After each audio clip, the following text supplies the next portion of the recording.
What if you wanted to play Terraria, but with a little extra?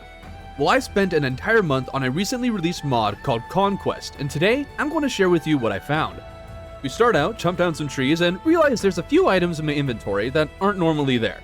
One of them is the 8 trigram mirror, and using it opens up this UI thingy. Checking it out, there are, get this, 8 buttons to click, and when you do, some of them come up blank and some others reveal a constellation. I didn't investigate it yet, and we'll return to that later. My first objective whenever trying a new mod is exploring the surface to see if I can come across anything new. There was a desert on the right and then a jungle where I died, but there was nothing to see.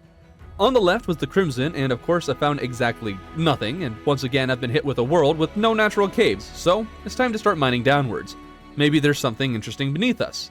I found a minecart track that brings me to the underground desert. Now I do exactly 0 research before playing mods since I like going in blind and giving you my opinion and experiences based on that. But I do read the mod descriptions at the very least, and by the description, it sounded like there was something in the desert. So hopefully we can find it, but right now I don't have any way of surviving in the desert. I did a bit more exploring, only finding some Hermes boots, but I went back to the 8 trigram mirror and actually checked out to see what the whole deal with the constellations was. Turns out that you are given a certain number of points that you can spend to upgrade your character. Well, I wasn't really expecting this, but I mean, that's cool.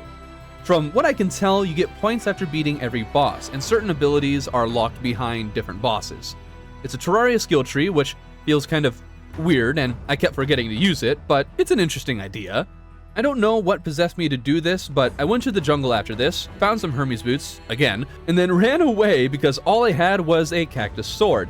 But I didn't retreat so I could find a cave elsewhere, but rather so I could craft a bed and then make a house near the jungle so I could set my spawn point and skip over the whole trip back to the biome after each inevitable death. There's a number of other things that I did this week, but overall I struggled to make any real progress, and I found almost no modded content. What I did find were some crafting recipes for weapons you can get from Living Tree Crafting Station thingy. These weapons are pretty cool, though part of me wonders if they're a little OP since all you need is the living loom and wood, and yet the sword is pretty solid and the wand attacks wherever you click. Realistically, I don't think they actually are overpowered, but they are definitely strong weapons you get very early with a world that has a living loom next to spawn. During the second week, I decided I wanted to dedicate a lot of time to exploring the desert since it was supposed to have different generation, whatever that means. But I suspected there was a boss down there. And during one of the trips over there, I stumbled upon this glitched out water, so that was fun. Once again, there isn't a whole lot to share here. I spent a while in the desert searching for this modded terrain, but after exploring quite a bit, I wasn't finding anything. I did find some treasure and managed to get enough desert fossils to craft fossil armor, but I had no gun to speak of, so I blew up a quick orb for the Undertaker and the Crimson. Back in the desert, I searched and searched and searched. This mod is rather small, but I guess I kind of underestimated just how small it is. This isn't a complaint though. I describe this mod as being a vanilla plus mod, meaning that it's largely the vanilla experience with a little something extra. These can be real nice for adding a little extra to your typical gameplay while also not overhauling the whole process or experience to the point where you're almost playing an entirely different game. With that said, I did stumble across my first modded enemy. He's a big scorpion called a Deathstalker, and he's adorable. And he's dead. Dropping a Deathstalker shell. These things can be used to craft something, I forget what, but despite all the time I spent in the desert, I only encountered one Deathstalker, so they're a bit too rare for me to bother farming for these shells. I gave up on the desert for a bit to search the skies. I needed a horseshoe and a shiny red balloon. I got the horseshoe, but a star fury instead of a balloon, which is too bad. At this point, I double-checked the mod description since I was very confused as to why I hadn't found anything in the desert, but I didn't see anything that'd help. So I took down the eye, searched the desert again, and fought the Goblin army, which turned out to be far more interesting than I thought it would be. No, the mod didn't change anything about the army, but it did add a new drop. Say hello to the Revamp 2.0. This pickaxe is strong enough to carry you all the way to hard mode and is actually a viable weapon, but I don't know why I decided to actually use it as one. So no more molten pickaxe and no more nightmare pickaxe. I'm all set. Of course, I had to put it to the test, so I started mining my elevator. I do have a mod that doubles my mining speed, so this isn't the actual mining speed that it has, but it's just as fast as any other. I got down a ways and then figured I'd take down the Brain of Cthulhu. Though, now that I look back at it, I guess I didn't really have to do this, did I? The only Crimson item I needed anymore was the sword for the Knight's Edge. Huh. This pickaxe actually removes the need to fight the evil biome bosses altogether. Not sure how I feel about that, but cool. Also, remember how I said this is a small mod? To show you just how small it is, here's literally everything you can craft. This isn't everything the mod adds, and there's actually a good number of things that are drops and are thus uncraftable, but I figured this would help illustrate my point. And I guess I should finally talk about another one of the items you spawn with called the world map. No, this isn't another map to view your world, rather it serves as a multiverse traversing wormhole that allows you to teleport to different dungeons after beating certain bosses. There are 2 that gave me some info when I hovered over them, and then 2 that did nothing. My best guess is that they're placeholders for future dungeons. Pretty sure the pirate looking one is actually a hub they just added recently, or are going to be adding soon, but I didn't have it at the time of this run. I fiddled around my world a bit, finding the Goblin Tinkerer and mining a meteor with Vein Miner, which is just satisfying to listen to. I built an arena at the dungeon, lost the first fight, but I blamed the Blood Moon, and then I took down Skeletron during the second fight. There's also this TV head zombie the mod adds. I don't know why this, but sure. Now that Skeletron was down, I could finally fight the first boss of the mod. To do this, I first had to open the world map to teleport to the flower field. Once arriving, I was a little confused since it looked like a normal world, but this is no normal world. You can't mine anything, and the living tree has a hole on the top of it. I went beneath it, but stopped just short of the water, for no apparent reason. We'll return to that later. I was curious as to how big the place was, and, well, it's not very big at all, and I jumped off the map and beneath the island. This is basically pointless void, but it looks funny, so I thought I'd show it off. Time to get to the main meat of this place. There's a small underground area with an oddly shaped relic. Right-clicking on it awakes the Danduke, a living dandelion of death. The hitbox on this thing is absolutely minuscule, and it wrecked me during the first fight. I respawned in the same place, and now I want to check out what's on the other side of that underground water area. There's some blank tombstone for some reason, but most importantly, there's a treasure chest with an artifact in it. This whole time, you might have noticed I have an extra accessory slot. That is actually an artifact slot, which is basically a different kind of accessory. The one I found down here is called War, and it increases the spawn rates by 100 times. Wow, that's a lot, and it'll be great for farming later in the run. I returned to the boss arena since I think I detected the pattern after the first fight, and sure enough, I was right. I already had the pattern down perfectly. Well, almost. I still died, but now I know the pattern perfectly, assuming there isn't a second phase. One more fight, and turns out this thing does have a second form, but I was able to read it well enough to come out on top. This boss was actually super fun. The small hitbox was a little annoying, but I think it works well with this boss, who is actually one of my favorite ones I've come across in mods. Perhaps that's high praise, but although flashy attack patterns and fancy designs are cool, this boss was just a solid experience. I liked him for very mundane reasons. He had a clear pattern, and it was intentionally designed to try and pressure you out of that pattern. There is some quick reflexes involved, but you could also set a beat to the boss and ignore reflexes entirely. It also isn't another boss that relies on barfing a million projectiles on the screen to add difficulty. I really appreciated a simpler boss like this, and it made me smile because I'm able to read its patterns after a single fight, instead of still scratching my head after 20. So thank you, Conquest mod. I really like Danduke. Oh, it also drops this flower bomb thing. Back to the normal world, there was nothing interesting in the dungeon, so I gathered what I needed and moved on. I was able to fight one of the 3 bosses the mod added, and I wanted to fight one more. And from my understanding, there is another pre-hard mode boss in the desert. So once again, I returned to my desert to search, and at last, I found what I was looking for. Down here, you disturb this egg to summon the Antlion Queen. Unfortunately, the boss is probably meant to be fought either before the eye or immediately after. Its attacks are basically your run-of-the-mill dash with a desert twister projectile. It was easy to take down, but I was also clearly overgeared. Oh, I'm also using a gun the Danduke dropped. It's a dandelion-themed gun. Whoever thought I'd need something like that in my life? The queen dropped a neat spear and a magic weapon that's really fancy. Probably would have used them if I had fought this boss along proper progression. Why does it seem I keep running into mods that expect you to explore the desert early in progression? Is the average person supposed to be able to do that? Am I just bad at the desert? What's the deal with the desert? Time to finish the elevator and mine a little hellstone. I was considering doing a ranger build, but there's actually a modded armor set you can craft with hellstone and lead armor. I guess as a whole you'd call it Armor of the Sun. It looks a little Souls-like to me, but I've never played those games, so let me know if this is a reference to something. There's also Onion Guy armor, and I've seen some clips or something of some Onion Guy in Souls games, so pretty sure I'm right about this. The armor itself is nice, though it's pretty similar to Molten armor. However, I must say that after I equipped it, my character started moving strangely slowly. There was no mention in the stats of being slowed unless I'm actually blind. There was no debuff marker, and I still have no idea why I was moving slow. I even tried unequipping my armor to see if that was it, but nothing changed once I did, so I got no idea what happened here. But I'm pretty suspicious of this armor. I spent a copious amount of time after this searching for a beehive to fight Queen Bee.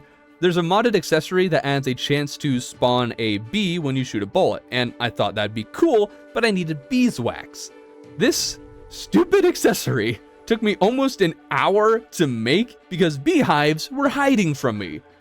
I also did take a quick break at one point to get bones for necro armor since the Armor of the Sun still made me suspicious. Thanks to the Fargo's Souls mod, I was able to plop down a hell bridge in no time and got to work on beating the wall afresh. After all, I could now spawn bees with bullets, and bees are notoriously great against the wall. Well, after firing many bullets, I noticed maybe 1 or 2 bees. This accessory spawns maybe 1 bee every 5 bullets? Perhaps with a mini shark I could get a mini swarm going, but this was not worth the hour I spent farming for it. Bees need to spawn at least twice as often, I think, for this to be worthwhile, because bees don't do a whole lot, and getting one rarely isn't worth an accessory slot. I switched to a melee build for a second fight. Was still sus of the Armor of the Sun, but now I wasn't moving slowly, so I don't know what's going on there. I also figured I'd use this cool modded spear thing I found in a shadow chest. It's not a whole lot better than the Shadow Lance, but it's neat. Not cool enough to win, but cool. Now I was all out of voodoo dolls, and I considered making an underworld house to move the guide into, but then I remembered I had the war artifact to increase spawn rates by 100 times, so why not use that to farm another voodoo doll? Well, this is why. I genuinely missed the worm the first time I died, so here's me reacting after actually seeing it. Well, don't worry. What the heck? What?